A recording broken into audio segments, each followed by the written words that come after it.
அனைவருக்கும் வணக்கம்.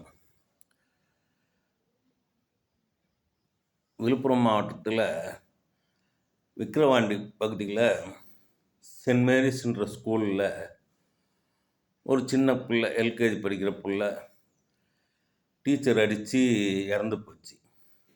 அதை எடுத்துகிட்டு வந்து செப்டிக் டேங்கில் போட்டு நாடகம் ஆடினாங்க. இந்த வழக்கு சந்தேகம் மரணம்னு சொல்லி பதிவாயிருக்குது. சந்தேகம் மரணம் பதிவான உடனே ஒரு டீச்சரை மட்டும் அரெஸ்ட் பண்ணியிருக்காங்க. 2 பேர் போய் தாளாளரும் இன்னொரு அம்மாவும் உடனடியாக போய் ஹாஸ்பிட்டலில் அட்மிட் ஆகிட்டாங்க. ஒரு எல்கேஜி படிக்கிற பிள்ளைய சரியாக பாதுகாக்கலைன்னா இவங்க எதுக்கு லட்சக்கணக்கில் ஃபீஸ் வாங்குறாங்க? சரி, ஒரு எல்கேஜி படிக்கிற குழந்தைய செப்டிக் டேங்க்கு உளுந்த குழந்தைய ஒட்டரை குச்சி வச்சு தூக்க முடியுமா? இது காவல் நிலையத்தில் இருக்கிற ஆய்வாளருக்கு தெரியாதா? இது ஏன் இந்த தனியார் பள்ளி விஷயத்தில் மட்டும் போலீஸ்காரங்க அப்படி ஏன் இவ்வளோ பாஞ்சு கட்டிக்கின்னு அவங்களுக்கு ஆதரவாக இருக்கிறாங்கன்னு ஒன்றுமே புரிய மாட்டுது. பெற்றவங்க நிலைமை என்ன, அவங்க குழந்தைய இழந்து எப்படி கஷ்டப்படுவாங்கன்றத போலீஸ் யோசிக்க மாட்டுது. இது ஏன் இந்த தொடர்ச்சியாக இப்படி தான் பண்ணுறாங்க போலீஸ்காரங்க? அந்த பள்ளி நிர்வாகத்துக்கு ஆதரவாக தான் இருக்கிறாங்க போலீஸ்காரங்க. அதனால் பாதிக்கப்பட்ட குழந்தை பெற்றோர் எப்படி இருப்பாங்கன்னு சொல்லி கொஞ்சம் கூட யோசிக்கிறதே கிடையாது. செப்டிக் டேங்க்லேருந்து விழுந்த குழந்தைய எடுத்தோன்னா அதை அலேக்கா தூக்கிட்டு வராங்க. ஒரு சின்ன ஆடையிலையோ எதுலேயுமே முகத்துலேயோ ஒரு சேரு கூட கிடையாது. இதை ஒரு டாக்டரும் பிரேத பரிசோதனை பண்ணுறாரு.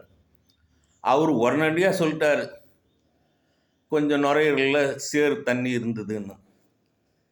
இப்போ பார்த்தீங்கன்னா போஸ்ட்மார்ட்டம் பண்ணுற டாக்டருங்க தனியார் பள்ளிக்கு ஆதரவாக தான் இருக்கிறாங்க முக்கால்வாசி. இது கோர்ட்டுக்கே போனாலும் உடனடியாக கோர்ட்டில் சம்மந்தப்பட்ட தனியார் பள்ளி நிர்வாகிகளுக்கு உடனடியாக ஜாமீன் கொடுத்துட்றாங்க. மற்ற வழக்கில் ஜாமீனே கிடையாது. போலீஸ் ஃபுட்டேஜ் எடுத்துருக்கணும் பள்ளியிலேருந்து. ஆனால் போலீஸு ஃபுட்டேஜ் கணக்கு பார்க்கவே இல்லை. குழந்தை செப்டிக் டேங்கில் உளுந்ததை எடுக்கிற கேமரா இருக்குதுன்னும் போது குழந்தை அதில் போய் உளுந்த கேமரா பதிவு இருக்கணும் இல்லையா? இதை ஏன் போலீஸ் யோசிக்க மாட்டுது? போலீஸுன்றதே தனியார் பள்ளிகளுக்கு ஆதரவாக தான் இருக்குது. தனியார் பள்ளி கூட்டமைப்புன்றது பிராடுத்தனம் பண்ணுறாங்க. கள்ளக்குறிச்சி மாணவி ஸ்ரீமதி விஷயத்துலையும் இதே மாதிரி தான் போலீஸ் நடந்துக்குச்சு. தாம்பரத்தில் ஒரு பொண்ணு பஸ்ஸில் போன பிள்ளை, சின்ன பிள்ளை, எல்கேஜி படிக்கிற பிள்ளை, பஸ்ஸு வேகமாக போய் வேகத்தடையிலேருந்து கீழே விழுந்து பல்லுலாம் போச்சு அந்த பிள்ளைக்கு. ஆனால் எந்த நடவடிக்கையும் எடுக்கலை. ஏன் இப்படி தொடர்ச்சியாக தனியார் பள்ளிகளுக்கு ஆதரவாக இருக்கிறாங்கன்னு ஒன்றுமே புரிய மாட்டுது. இப்போ நான் சொல்கிறேன், நீங்கள் என்ன பண்ணாலும் சரி, இது கோர்ட்டுக்கே போனாலும் சரி, தனியார் பள்ளிங்க தான் ஜெயிக்கும். ஏன்னா அவங்க ஒரு கூட்டமைப்பு உருவாக்கியிருக்கிறாங்க. அந்த கூட்டமைப்பு மூலமாக ஒரு பள்ளியில் ஒரு பிரச்சனைனா எல்லா பள்ளியும் உதவி செய்யுது. ஏன் இதில் பெரிய பெரிய போலீஸ் ஆஃபீஸருங்களே பேக்ரவுண்ட்லேருந்து அண்டர் கிரவுண்ட் வேலை பார்க்குறாங்க. கள்ளக்குறிச்சி மாணவி விஷயத்துலேயும் ஸ்ரீமதி விஷயத்துலேயும் உடனடியாக தேவாரம் அங்கே போகிறார், வாக்கிங் போகிறார். தேவாரம் வாக்கிங் போகிறவர் அந்த பக்கம் எட்டி பார்த்தார். இவ்வளோ நாள் எட்டி பார்க்காத தேவாரம் அங்கே ஏன் எட்டி பார்க்குறாரு? எல்லாரும் யோசித்து பாருங்கள்.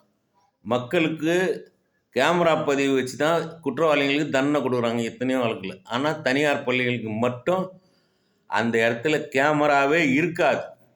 கேமரா பதிவு இருந்தாலும் அழிச்சிடுறாங்க உடனடியாக. அழிக்கிறது வேற யாரும் இல்லை, போலீஸும் உடனடியாந்து தான் அழிக்குது.